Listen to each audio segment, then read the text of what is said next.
भैया जी से संबोधित किया जा रहा था बिहारी वालों को और यूपी वालों को, और बोला जा रहा था कि आज तो केक तलवार से काट रहे हैं, कल तुमको काट देंगे। के साथ हो रहा है, पूर्वांचल नॉर्थ ईस्टर्न के साथ होता है, नॉर्थ ईस्टर्न के साथ कितना हो रहा है, तो ईस्ट का जितना बेल्ट है वहाँ पे उनके साथ हो रहा है, बंगालियों के साथ हो रहा है। चुनाव से पहले हमने देखा कि हर बंगाली जो मेहनत करके किसी घर में काम काज कर रहा है उसको बांग्लादेशी बुला दिया गया है। मेरे दिमाग में तो सवाल था कि मैं बिहारी हूँ, तुम मुझे काटेंगे, क्यों बोल रहे हैं ऐसा?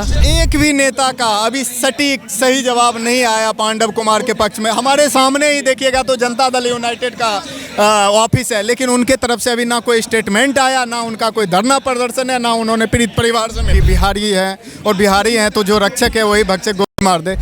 लालू जी ने हमें कुछ नीचे कर दिए बिहारियों को, जिसके वजह से हमने बिहार छोड़ के बाहर आना पड़ा। बिल्कुल, अभी कैमरा पे आप लोगों का किसी भी कैमरा पे नहीं आ रहा है वो चीज़ कि 40 घंटे तक उसके शरीर से बुलेट नहीं निकाला गया था। तो पुलिस के लिए जाता है भाग करके लोग कि भाई हमें किसी से बचना है, या पुलिस के पास जाता है बचने के लिए। अब वो पुलिस से गोली मार रहे हैं। क्या नाम है मैम? त्रिशाला। क्या कहेंगे जिस तरीके से चाहे वो दिल्ली हो यूपी हो, हर एक अलग स्टेट में बिहारियों को एक अपमानित भावना से देखा जाता है, उनको बार बार प्रताड़ित किया जाता है। अब दिल्ली में भी विशाल पांडव को जो जिस तरीके से निर्मम हत्या की गई है, क्या कहेंगे? निर्मम, आप कहाँ से हैं सर? मैं यूपी से। यूपी से हैं। आपको याद है कितने वर्ष के हैं आप अभी?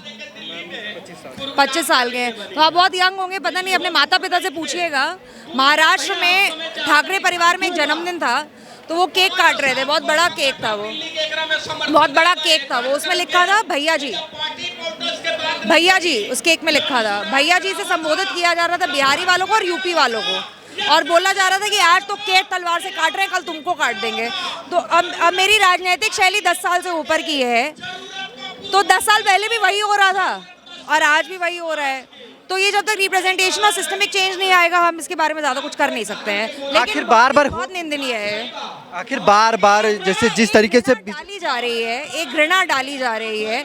अब ये इतने कॉम्प्लेक्स सवालों का कोई जवाब नहीं होता। अफ्रीकन को स्लेव क्यों बनाया गया, आप जवाब दे दीजिएगा। ये कोई सुपीरियॉरिटी कॉम्प्लेक्स में ये ईर्ष्या हो सकती है, जो मुझे लगता है ईर्ष्या है। हमारा भूतकाल बहुत अच्छा था, वर्तमान में आप हमें प्रताड़ित कर रहे हैं, फिर भी हम ब्यूरोक्रेसी में जा रहे हैं, लेजिस्लेशन में जा रहे हैं, देश का लोकतंत्र चला रहे हैं 40 MP देने के बावजूद। वो डिलीवरी बॉय था, तो नीचे के पायदान पे भी हम ही काम कर रहे हैं। हर जगह हम मेहनत कर रहे हैं, हम उकसाए नहीं जा रहे हैं, हम आतंकवाद नहीं कर रहे हैं, हम कुछ नहीं कर रहे हैं, हम मेहनत कर रहे हैं। तो ये ईर्ष्या ही हो सकती है, ईर्ष्या के अलावा क्या हो सकता है ये? तो आप सुपीरियर तो है नहीं। आप शायद मेरी सिक्योरिटी यानी अपनी एक अंडरस्टैंडिंग को बिहारी को लेके आप विक्षिप्त है, तो इसके लिए तो आपको आवश्यकता है ना डॉक्टर की, मुझे तो नहीं है आवश्यकता। तो ये इस घृणा का कोई जवाब नहीं है। ये तो वही सवाल है कि why did Americans made African slave? How would I know that? I don't know it. I don't know why somebody hates me. I was 14 or 15 years old when I saw them first cut that cake. मैं तो उस time algebra के question solve कर रही थी, तो मेरे दिमाग में तो सवाल था कि मैं बिहारी हूँ, तुम मुझे काटेंगे, क्यों बोल रहे हैं ऐसा? तो इसका जवाब नहीं है, कुछ बहुत कॉम्प्लेक्स जवाब है इसका, और इसको बहुत ढूंढना पड़ेगा और पढ़ाई करनी पड़ेगी इसकी। तो सिस्टम में कहाँ कमियां नाकामी आ रही कि हर तरफ, जैसे बिहार में भी चुनाव था तो ट्रेन भर भर के भेजा गया लोगों को, चुनाव के समय याद आई ट्रेन भेजे गए, उसके बाद ऐसी घटनाएं घटनी हो रही हैं। जब तक आपका रिप्रेजेंटेशन नहीं बदलेगा, इस सवाल का कोई जवाब नहीं है। आपका रिप्रेजेंटेशन तब बदलेगा जब आपका मुखिया, सरपंच, लोकल बॉडी गवर्नेंस में आप लोग बिल्कुल ही आगे आ जाए, ये तब बदलेगा। आपका MLA, आपका MP या आपके MCD के जो हेड्स हैं, जो बेसिक एक कचड़े का भी ध्यान रखते हैं, वो आपके चुनाव के लोग हों। 10,000 के लिए मत बेचिए ना अपना वोट, 27 रुपये प्रतिदिन पे मत बिकिए। उसके लिए स्वाभिमान और एक सशक्ता अंदर आत्मबल आना पड़ेगा, उस सशक्ता के लिए।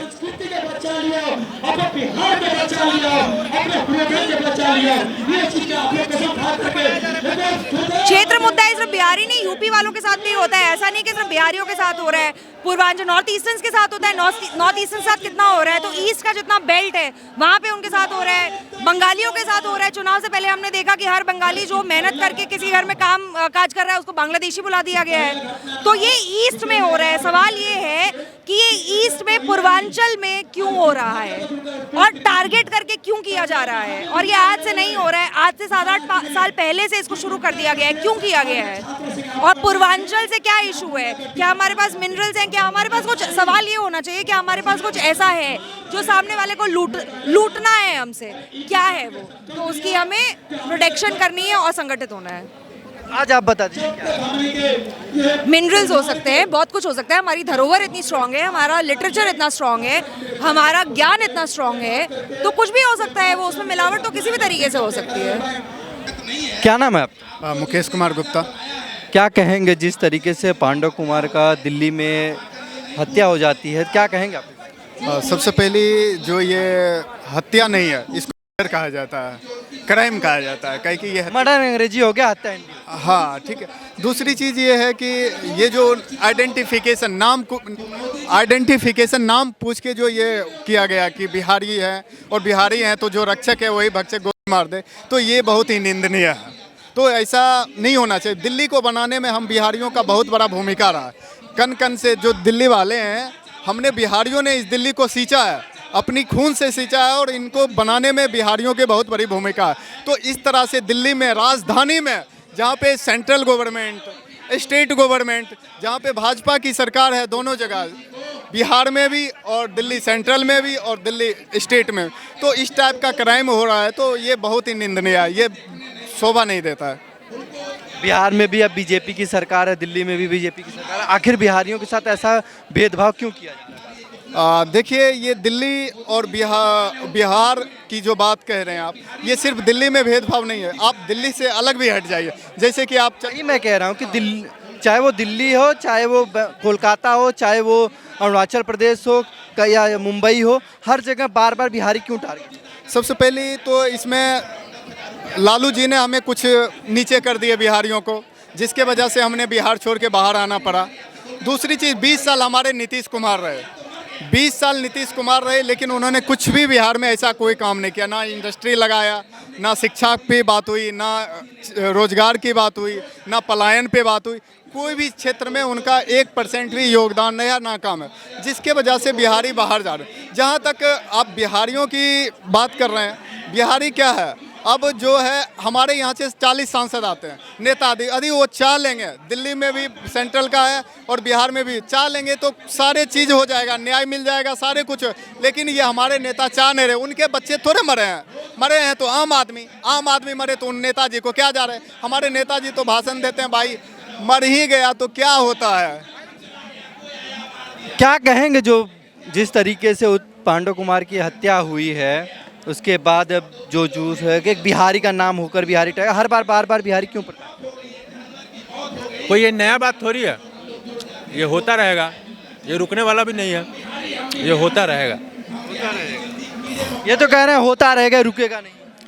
देखिए, हम इनकी बात इसलिए ये कह रहे हैं क्योंकि हमारे नेता सही, एक भी नेता सही नहीं, चाहे वो हमारे 8 केंद्रीय नेता हैं जो कि अभी लोकसभा से आए हैं चुन के 2024 में, राज्यसभा सांसद हैं, एक भी नेता का अभी सटीक सही जवाब नहीं आया पांडव कुमार के पक्ष में। हमारे सामने ही देखिएगा तो जनता दल यूनाइटेड का ऑफिस है, लेकिन उनके तरफ से अभी ना कोई स्टेटमेंट आया, ना उनका कोई धरना प्रदर्शन है, ना उन्होंने पीड़ित परिवार से मिला।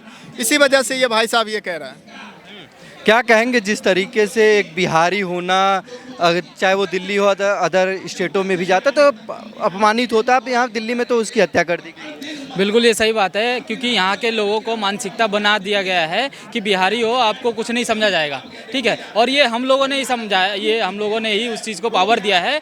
तो कि बोलता था कि हाँ हम गांधी के राह पे चलेंगे, लेकिन गांधी के राह पे भी चलेंगे और भगत सिंह के राह पे भी चलेंगे। अगर कोई एक थप्पड़ मारता है तो अब सहने की जरूरत नहीं है, उसको उल्टा जवाब देने की जरूरत है, ठीक है। और दूसरा चीज़, हम यहाँ पे जो आए हैं उस चीज़ का मेन मकसद यही है कि जो पीड़ित परिवार है उसको मुआवजा मिले, उसको 1 करोड़ का पैसा का आर्थिक सहायता मिले, और जो उसके परिवार में एक छोटा भाई है उसको सरकारी नौकरी मिले, क्योंकि वो ऑलरेडी एक कैंसर पेशेंट है, तो वो अपना इलाज करवाने में, और उसके घर में कोई दूसरा कमाने वाला नहीं है। और जो नीरज कुमार है उसको सज़ा, जितनी भी बेकार सज़ा हो वो दिया जाए उसको, और जल्द से जल्द दिया जाए। क्या है पूरा मामला, आपको पता है? उनके घर पे हम लोग गए तो उनका चाचा का लड़का है, उन्होंने एक कहानी बताया, मतलब पूरी जो वाकया वो था वो उन्होंने बताया कि एक चीज़ जो बिल्कुल अभी कैमरा पे आप लोगों का किसी भी कैमरा पे नहीं आ रहा है, वो चीज़ कि 40 घंटे तक उसके शरीर से बुलेट नहीं निकाला गया था, ठीक। दूसरा चीज़, उसके जो उसका जो पोस्टमार्टम के बाद उन्होंने, जब मीडिया में आया ये चीज़ कि उनका लाश नहीं दिया जा रहा था, तो उन्होंने बस 10 मिनट के लिए लाया, उनको परिवार को दिखाया तक नहीं किया, ना छूने तक दिया और ले जाके प्रशासन द्वारा उनको अंतिम संस्कार कर दिया गया है। ठीक, ये चीज़ें हम लोगों को सोशल मीडिया पे डालना पड़ेगा और लोगों को पता होना पड़ेगा कि इतना इतना इन्होंने मतलब घृणा क्यों है ना, बिहारियों के साथ इतना दुर्व्यवहार क्यों है। ये क्या कहेंगे आप, क्या नाम है आपका? मेरा नाम मोहम्मद जावेद है, मैं गुड़गांव से आया हूँ। सर ये है कि हमने ऐसे ही सुना कि देखे कि पांडव नाम के एक व्यक्ति है और उनका बेकसूरी वो बिहारी होने के वजह से उनको गोली मार दी गई, न कि उनसे कोई गलती भी है, वो ऐसा कोई गलती नहीं। अगर वो कोई गलती भी ऐसा किया होता बाई चांस कि वैसी गलती है तो उन्हें पुलिस प्रशासन था, उसे अरेस्ट करता, जेल था, हर चीज़ था, लेकिन बिना बताए अगर गोली मार देना पहली बात तो ये, अगर कोई इंसाफ कोई चोर चपट्टा आता है तो पुलिस के लिए जाता है भाग करके लोग कि भाई हमें किसी से बचना है, या पुलिस के पास जाता है बचने के लिए। अब वो पुलिस से गोली मार रहे हैं तो किसके पास जाएगा बचने के लिए? वैसे तो बिहारी अगर बोलेगा कि कोई रिपोर्ट भी लिखवाने जाएगा, कोई चीज़ लिखवाने जाएगा और देखेगा कि कहाँ से, बिहार से, तो इग्नोर कर दिया जाएगा, क्योंकि जब पुलिस से मार रहा है तो फिर कैसे वो पुलिस के पास जाएगा बिहारी कोई। जिस तरीके से चाहे वो मुंबई हो, दिल्ली हो, कोलकाता हो, बेंगलोर हो, भारत के हर एक अलग अलग स्टेटों में एक बिहारी होना क्या गुनाह है? ये सवाल है, क्या बिहारी होना गुनाह है? आखिरकार बिहारियों को कभी कूड़ा कचरा साफ करने वाला कहा दिया जाता है, कभी गटर का कीड़ा भी कह दिया जाता है।